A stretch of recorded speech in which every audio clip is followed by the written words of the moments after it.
Everyone, welcome back to the Samajik Guru channel. आज हम करने जा रहे हैं क्लास 10th के साइंस का हॉलीडेज होमवर्क। तो वीडियो को स्टार्ट करते हैं, बट उससे पहले अगर चैनल पे नए आए हैं तो चैनल को फटाफट से सब्सक्राइब कर लो, क्योंकि यहाँ पर इस तरीके का हेल्पफुल कंटेंट अपलोड होता रहता है। तो चलिए बिना देरी किए वीडियो स्टार्ट करते हैं। तो देखो, सबसे पहला क्वेश्चन जो है वो हमें क्या दिया गया है कि हमें जो भी क्वेश्चन आंसर है, ठीक है, चाहे वो लाइफ प्रोसेस से रिलेटेड हो, कंट्रोल एंड कोऑर्डिनेशन या आवर इन्वायरमेंट, इससे रिलेटेड जितने भी क्वेश्चन आंसर है उनको रिवाइज करना है, क्योंकि जब जुलाई में आपके स्कूल खुलेंगे तो आपके एग्जाम्स होने हैं। ठीक है, इसके बाद बेटा जो क्वेश्चन 2 है उसमें है कि आपने जो नेफ्रॉन है उसका स्ट्रक्चर और न्यूरॉन का स्ट्रक्चर जो है वो ड्रॉ करना है और उनको लेबलिंग भी करना है, और ये काम आपने अपने नोटबुक में करना है। ठीक है, तो किस तरीके से आपने डायग्राम जो है वो बनाना है, तो यहाँ पे स्ट्रक्चर ऑफ नेफ्रॉन जो है उसका डायग्राम दिया गया है। ठीक है, और इसके बाद जो है वो आपको स्ट्रक्चर ऑफ न्यूरॉन का डायग्राम जो है वो दिया गया है। ठीक है, लेबलिंग भी करनी है, तो बहुत अच्छे और सुंदर तरीके से जो है डायग्राम अपनी कॉपी में आपने बनाना है। ठीक है, इसके बाद है बेटा question number 3, right the names and function of various glands present in the human body. तो इंसानों के अंदर जो अलग अलग ग्लैंड्स प्रेजेंट होते हैं उनके नाम, उनके काम, ठीक है, इसके अलावा वो कौन से हार्मोन सेक्रीट करते हैं वो भी आपने बताना है। ठीक है, तो इस तरीके से इसका टेबल बनाओगे। तो ग्लैंड है पिट्यूटरी ग्लैंड, कौन सा सेक्रीट करता है, ग्रोथ हार्मोन। ठीक है, इसका काम क्या है कि बॉडी ग्रोथ को कंट्रोल करना, और जो दूसरे एंडोक्राइन ग्लैंड्स होते हैं जिनको कि हम लोग मास्टर ग्लैंड कहते हैं उनको कंट्रोल करना।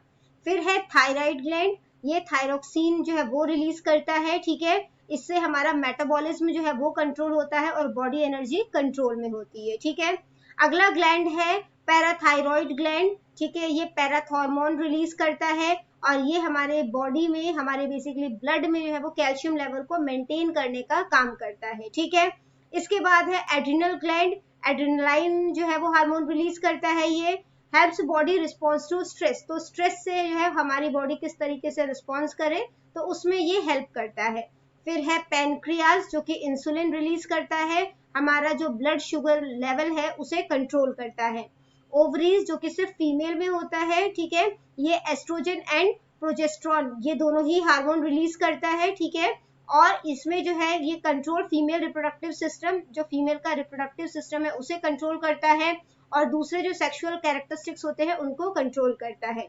फिर नेक्स्ट है टेस्टिस जो कि मेल्स में होते हैं, वो टेस्टोस्टेरोन हार्मोन रिलीज करता है। ठीक है, और ये मेल रिप्रोडक्टिव सिस्टम को कंट्रोल करता है, और इसके अलावा दूसरे जो सेकेंडरी सेक्सुअल कैरेक्टरिस्टिक्स है उनको कंट्रोल करता है। ठीक है, नेक्स्ट क्वेश्चन देखो बेटा, इन्वायरमेंटल एक्टिविटीज है जिसमें से आपने किसी 3 एक्टिविटी को करना है। These activity will encourage you to think about the environment. ये जो एक्टिविटी आपको करवाई जा रही है इससे आपको जो इन्वायरमेंट है उसके बारे में सोचने में हेल्प होगी, और इसके अलावा जो घर के जो हाउस होल्ड रिसोर्सेज है उनको किस तरीके से बचाया जा सकता है उसके बारे में भी आपको जागरूकता आएगी। ठीक है, हमने सारी ही एक्टिविटी की है, जो भी 3 आपको इजी लगे आपने वो करना है। तो देखो फर्स्ट क्वेश्चन क्या है कि आपने एक सैपलिंग जो है, एक पौधा जो है वो आपने उगाना है, उसके ऊपर 1 पेज जो है वो आर्टिकल लिखना है कि इस प्लांट के बारे में लिखना है। ठीक है, और ये काम आपने अपनी नोटबुक में करना है, और ये काम करते हुए take a photo while planting and send it to your teacher. तो जब आपने जो पौधा जब लगाया तो उस टाइम पे आप अपनी फोटो खींचोगे और टीचर को ये फोटो जो है वो सेंड करोगे। ठीक है, यहाँ पे है माई प्लांटिंग एक्टिविटी, तुलसी प्लांट जो है वो लगाया है मैंने। On 5th June world environment day I planted a Tulsi plant in a clay pot in my balcony. तो मैंने मिट्टी के जो है वो पॉट में जो है एक तुलसी का प्लांट लगाया जो कि मैंने बालकनी में रखा है। मैंने तुलसी का प्लांट जो है वो इसलिए उगाया क्योंकि इसमें औषधीय गुण है। ठीक है, जैसे कि ये हमारी इम्यूनिटी को इम्प्रूव करता है, एयर को प्योरीफाई करता है, ये सनलाइट में बहुत अच्छे तरीके से ग्रो करता है, और इसको रेगुलर पानी की जरूरत होती है। ठीक है, आई वाटर द प्लांट डेली, मैं इस पौधे को पानी जो है वो रोजाना देती हूँ, और इसके अलावा जब इसमें से नई पत्तियां आती है मैं उसको ऑब्जर्व करती हूँ, महसूस करती हूँ।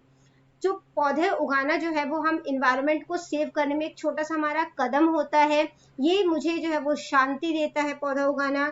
ठीक है, और उसकी देखभाल करना, और ये मुझे नेचर से भी कनेक्ट करता है।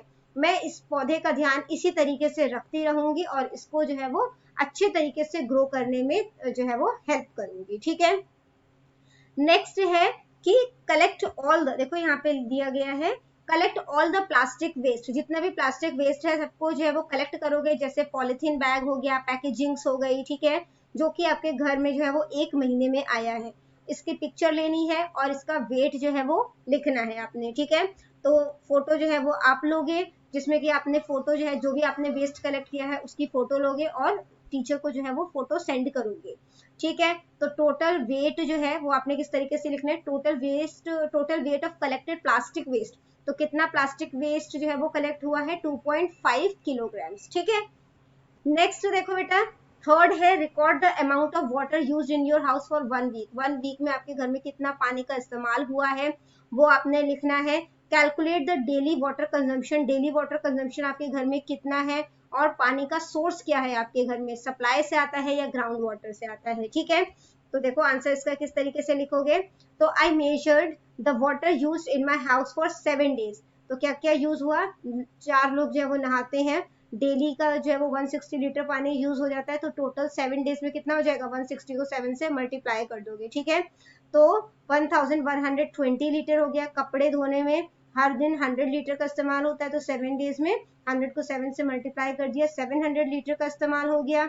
इसके बाद जो है वो पीने के लिए, खाना बनाने के लिए 80 लीटर पानी का इस्तेमाल होता है, टोटल 7 डेज में 560 लीटर पानी का इस्तेमाल हुआ। साफ सफाई या दूसरे कामों में 60 लीटर का इस्तेमाल होता है, टोटल 7 डेज में 420 लीटर का इस्तेमाल हुआ, ठीक है।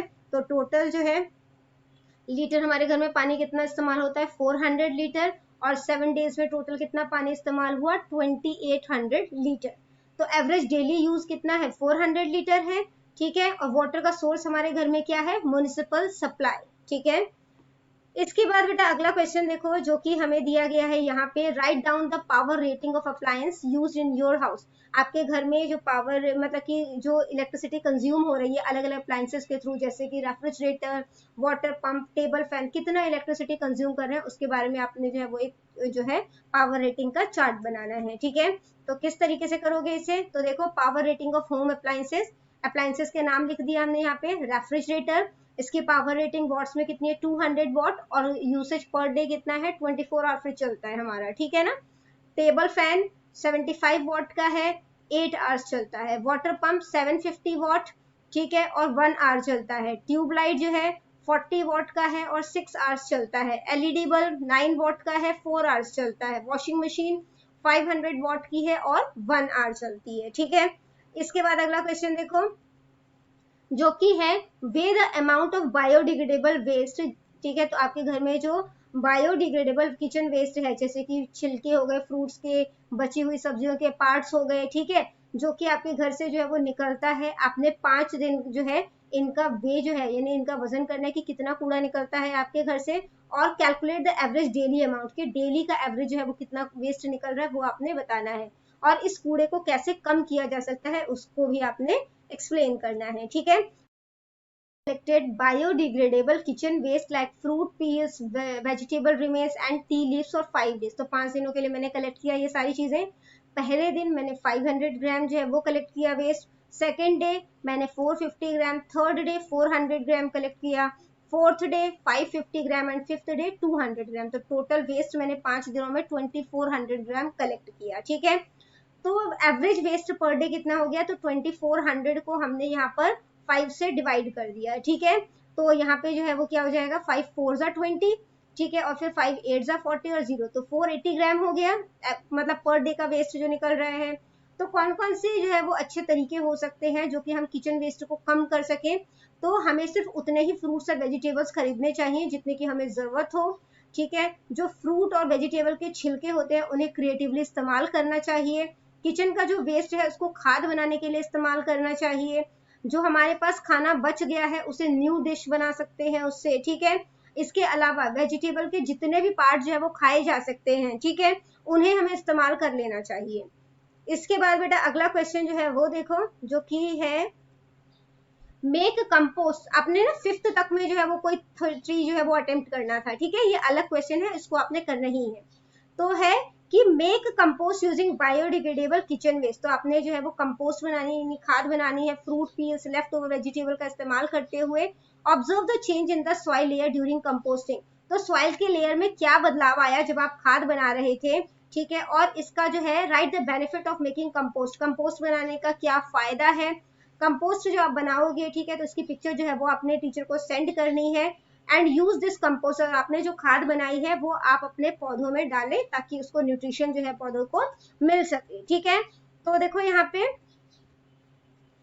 composting activity using kitchen waste. I made compost at home using biodegradable kitchen waste such as fruit peel, vegetable scraps and used tea leaves. तो मैंने घर पे खाद बनाई, किचन जो मतलब कि किचन की जो ऐसी चीजें होती है जो सड़गल सकती है, ठीक है, जैसे कि जो फल है उनके जो है वो छिलके हो गए, सब्जियों की कुतरन हो गई या छिलके हो गए, चाय की पत्तियां हो गई, उनका इस्तेमाल किया। इसके अलावा मैंने कुछ सूखी पत्तियां जो है वो भी उसमें ऐड की और थोड़ी सी मिट्टी ऐड की, ठीक है, ताकि इस प्रोसेस को जो है वो जल्दी भी किया जा सके और इसको हेल्प कर सके हम। सॉइल लेयर में क्या क्या चेंज आया, तो पहले हफ्ते में जो वेस्ट था वो मतलब कि सॉफ्ट होना शुरू हो गया और उसका कलर बदलना शुरू हो गया, ठीक है। अगले हफ्ते जो है यानी कि जब सेकेंड वीक था उसमें जो है वो लेयर्स जो है वो टूटनी शुरू हो गई और कुछ गर्माहट सी महसूस हो रही थी उसमें, ठीक है। तीसरे हफ्ते में डार्क ब्राउन कलर में वो कन्वर्ट हो गया और मिट्टी जैसा सब्सटेंस जो है वो लगने लगा था, ठीक है।